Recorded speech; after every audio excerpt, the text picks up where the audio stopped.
मी तेच सांगते की ही सगळी जर क्रोनॉलॉजी जर बघितली तर दादा गटाचे आणि शिंदे गटाचेच लोक गोत्यात येताना दिसत आहेत आणि ते गोत्यात येताना भाजपा कुठेतरी आपला लगेचच हात झटकून मोकळी होतीये का?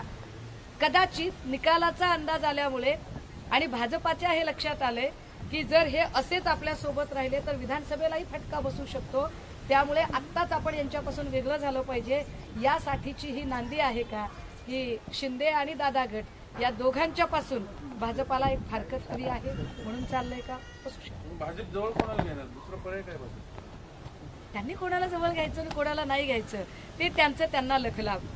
आम्ही कोणाला करायचं की नाही करायचं नाही, तुमचा जो काही गर्भित अर्थाने जो प्रश्न आहे त्याचं मी थेट उत्तर तुम्हाला देते. जर तुम्हाला कुणाला असं वाटत असेल की अमित शहा जे दार किलकिल करून बघताहेत, काही दार ठोठावण्याचा प्रयत्न होतोय, तर नाही.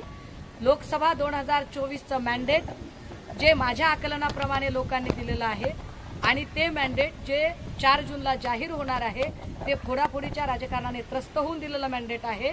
त्यामुळे आता पुन्हा त्या सगळ्या भानगडीत जाणे म्हणजे लोकांच्या मताचा अव्हेर करणं असेल आणि सन्माननीय पक्षप्रमुख आणि शिवसेना उद्धव बाळासाहेब ठाकरे पक्ष त्या मॅन्डेटचा अव्हेर करणार नाही.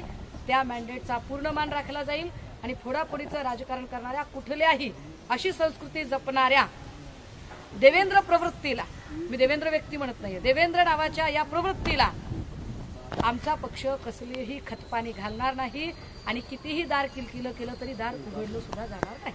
आता यालाच जोडून मग दुसऱ्या एक अशा चर्चेत पुन्हा शिंदे आणि ठाकरे एकत्र येणार, गोगावले तर आशावादी म्हणतात काही होऊ शकतं, म्हणे जर सकाळचा भोगा बंद झालं तर काय हरकत नाही म्हणे वगैरे. गोगावले जिल्ह्यावर गोगावले आपला भाऊ आहे.